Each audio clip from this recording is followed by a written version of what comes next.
आज का वीडियो बहुत ही इम्पोर्टेंट वीडियो है, बहुत उपयोगी है। टेस्ट लाइब्रेरी, बीपीएससी लाइब्रेरी और सारी प्रतियोगिता आधारित जो भी परीक्षाएं होती हैं उन सब के लिए। आज डॉक्टर रंगनाथन के जो 5 लॉज में सेकंड लॉ है, every reader is her book या बुक्स आर फॉर ऑल। इससे काफ़ी प्रश्न पूछा जाता है परीक्षाओं में, जैसा कि मेरा अनुभव है। Every reader is her book या बुक्स आर फॉर ऑल का मतलब ये है कि प्रत्येक पाठक को उसका पुस्तक मिले या पुस्तक सबके लिए है। इसमें कुछ बिंदुओं पर ध्यान देना है। उस बिंदुओं को अगर हम लोग ध्यान दे दें तो हमारा प्रश्न जो आएगा परीक्षाओं में उसका आंसर देने में कोई प्रॉब्लम नहीं होगा। पहला इसमें जो पॉइंट है, ऑब्लिगेशन ऑफ स्टेट, यानी राज्य का कर्तव्य। राज्य का कर्तव्य क्या होना चाहिए कि राज्य में जो भी लोग रह रहे हैं उन्हें शिक्षा मिलना चाहिए, एजुकेशन फॉर ऑल होना चाहिए। इसके लिए प्रबंध राज्य सरकार करती है। राज्य सरकार ये प्रबंध कैसे करेगी, शिक्षा का व्यवस्था कैसे होगा और ये शिक्षा का व्यवस्था के ज़रिए हर एक लोगों को लाभ कैसे होगा, ये सारी जिम्मेवारी राज्य सरकार की है। और ये तभी संभव है जब राज्य में लाइब्रेरी लेजिस्लेशन लागू होगा, लाइब्रेरी सिस्टम डेवलप होगा। अगर लाइब्रेरी लेजिस्लेशन लागू होगा तो कहा कि न नेता की नेतागिरी चलेगी और न ही किसी अधिकारी का अधिकार चलेगा। अगर चलेगा तो कानून चलेगा, कानून के हिसाब से चलेगा। जैसा कि हम और आप सभी लोग इस बात से अवगत हैं कि हर एक 5 सालों में सरकार बनती है और सरकार जो चुनी जाती है, हर सरकार का अपना अपना नीति और नियत होता है। उसी नीति और नियत के अंतर्गत वो कार्य करती है। लेकिन जब लाइब्रेरी लेजिस्लेशन लागू हो जाता है तो कोई भी सरकार आए, सरकार किसी का भी बने, लेकिन जब कानून बन जाता है तो पुस्तकालय की व्यवस्था, पुस्तकालय का संचालन, जहां पुस्तकालय नहीं है वहां पुस्तकालय बनवाने का काम और जहां पुस्तकालय है उसको और मजबूत करने का काम, एक लाइब्रेरी का सिस्टम डेवलप करने का काम, ये सारा का सारा राज्य सरकार पे आ जाता है। यानी कहने का मतलब ये है कि वित्त की व्यवस्था सरकार करती है। और जैसा कि हमने अभी आपको बताया कि जब लाइब्रेरी लेजिस्लेशन लागू होगा तो विलेज, पंचायत, ब्लॉक, डिस्ट्रिक्ट और पूरे स्टेट में एक ऐसा सिस्टम डेवलप होगा कि रिसोर्स जो होंगे वो सारे इंफॉर्मेशन रिसोर्स को एक जगह से दूसरे जगह हस्तांतरित करना आसान होगा। यानी कहने का तात्पर्य यहाँ पर स्पष्ट है कि राज्य अगर अपने कर्तव्य को पालन करेगा तो every reader is her book होगा। परीक्षाओं में पूछा जाता है कि ऑब्लिगेशन ऑफ स्टेट किस लॉ से संबंधित है, तो आपका उत्तर होगा कि ये सेकंड लॉ से संबंधित है। या पूछा जाता है कि लाइब्रेरी सिस्टम किस लॉ को टच करता है, तो ये भी होगा आपका सेकंड लॉ। लाइब्रेरी लेजिस्लेशन किस लॉ को टच करता है, तो भी आप लिखेंगे सेकंड लॉ। या पूछ दिया गया कि बुक्स आर फॉर ऑल किस लॉ को टच करता है, तो भी आप सेकंड लॉ को ही लिखिएगा। इसके बाद आपको बता दें कि ऑब्लिगेशन ऑफ स्टेट में स्टेट का कर्तव्य ये भी है कि अथॉरिटी को बनाया जाए। अथॉरिटी यानी प्राधिकरण। अथॉरिटी कहते किसको हैं, सबसे पहले तो ये भी समझना है। अगर अथॉरिटी को हम समझ जाते हैं, प्राधिकरण को समझ जाते हैं, तो आगे और भी समझना आसान है। कहा कि जिसमें ऑर्डर देने की शक्ति निहित हो और ऑर्डर को मनवाने की शक्ति हो, उसी का नाम अथॉरिटी है। अगर यूनिवर्सिटी की बात किया जाए तो ये पावर, ये शक्ति यूनिवर्सिटी के वाइस वीसी को, यूनिवर्सिटी के रजिस्ट्रार को होता है। कॉलेज में अगर बात किया जाए तो वो कॉलेज के जो अधिकारी होते हैं यानी प्रिंसिपल को होता है।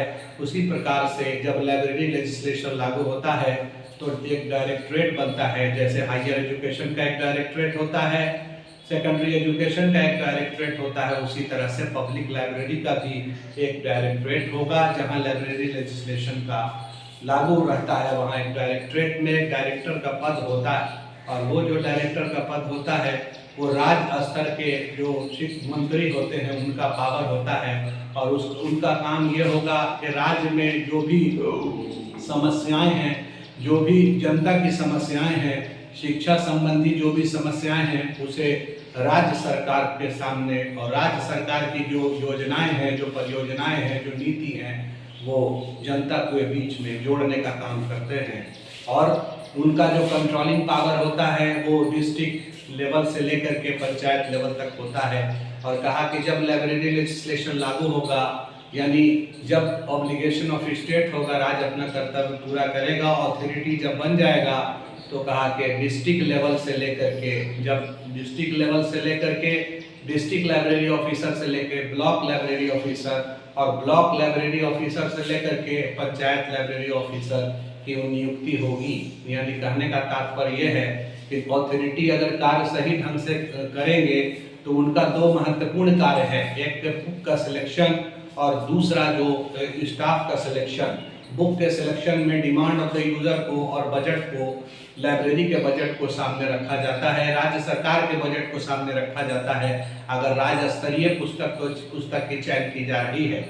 और स्टाफ में देखा जाता है कि योग्य, प्रशिक्षित और अनुभवी कर्मचारियों की नियुक्ति हो, और अगर ऐसा किया जाता है तो माना यह जाता है कि अथॉरिटी ने अपना कार्य सुचारू रूप से किया। और जब ऐसा किया जाएगा तो सेकंड लॉ मैंने बताया, एवरी रीडर हिज या हर बुक्स या बुक्स आर फॉर ऑल होगा। यानी अगर आपसे पूछा यह गया कि ऑब्लिगेशन ऑफ अथॉरिटी के क्या कार्य हैं, तो आपके दिमाग में दो चीज़ चलेगा। पहला तो ये कि इनका पहला काम है कि सिलेक्शन ऑफ द स्टाफ और सिलेक्शन ऑफ द बुक। यानी ऑब्जेक्टिव में अगर इस तरह का पूछा गया तो आप आंसर दे दोगे।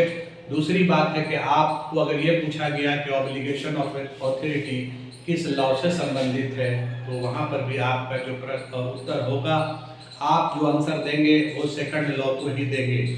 उसके बाद आता है ऑब्लिगेशन ऑफ स्टाफ, यानी स्टाफ के क्या कर्तव्य हैं। तो कहा कि स्टाफ जो कार्य करे वो अपना समझ के करना चाहिए, पूरी सद्भावना के साथ काम हो। कहा कि पूरी डेडिकेशन, पूरा डिटर्मिनेशन और पूरा डिवोशन के साथ काम हो।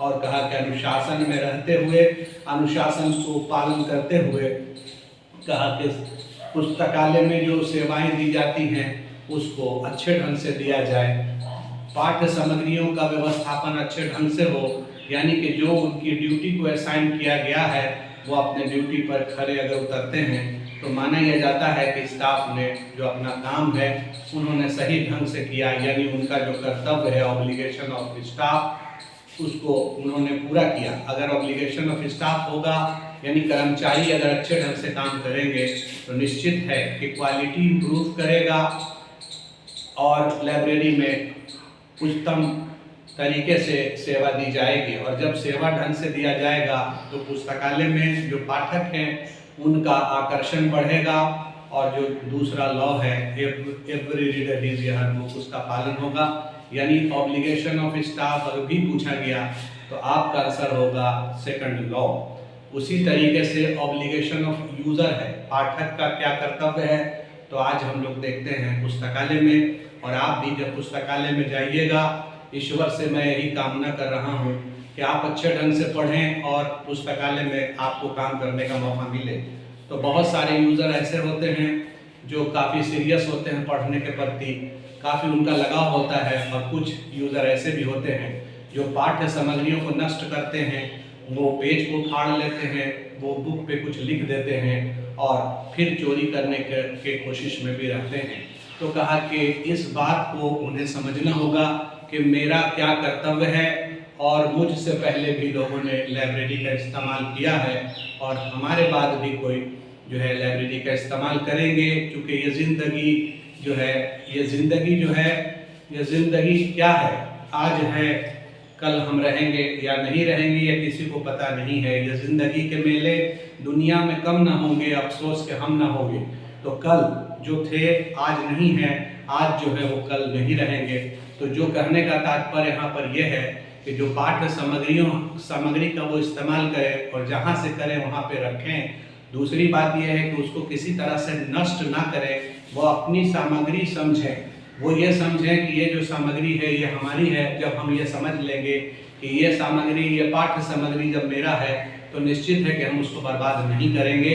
यानी यूज़र अगर पाठ्य सामग्रियों का इस्तेमाल, वो जो इंफॉर्मेशन रिसोर्सेज जो लाइब्रेरी में होते हैं उसका इस्तेमाल अगर सही ढंग से करेंगे तो माना यह जा रहा है कि वो अपने कर्तव्य का पालन कर रहे हैं और जो पुस्तकालय का उद्देश्य है वो भी पूरा हो रहा है। और जो सेकंड लॉ है, एवरी रीडर हिज या हर बुक या बुक्स आर फॉर ऑल, तो ये इसका भी पालन होगा। यानी कहने का मतलब ये है कि अगर आपसे रिसोर्स शेयरिंग, संसाधन की सहभागिता, library cooperation, inter library loan या फिर library legislation, library system, obligation of state, obligation of authority, obligation of staff and obligation of user, इनमें से कुछ भी पॉइंट नजर आ गया तो सेकंड लॉ हो गया, यानी दूसरे लॉ पर आपका आंसर बनेगा। आज का जो वीडियो मैंने बनाया, उस वीडियो को आप ज़रा गौर से समझ के ठहर के ज़रा सुनेंगे। मुझे उम्मीद है कि सेकंड लॉ से कुछ क्वेश्चन आना है, प्रश्न आना है। और जैसा कि मैंने देखा है कि जितना भी परीक्षा हो रहा है, जितना भी प्रतियोगिता परीक्षा, उसमें एक आध क्वेश्चन इसमें से रहता ही है। और ये अगर आप गौर से सुन लीजिएगा तो निश्चित है कि आपका जो प्रश्न है आप उस प्रश्न को हल कर देंगे और हम उम्मीद करते हैं कि आप एस्टेट में सफल होंगे। और अगर आपको ये वीडियो अच्छा लगा तो इसको शेयर कीजिएगा, इसको आगे जो है लोगों को बताने का काम कीजिएगा। Thank you very much.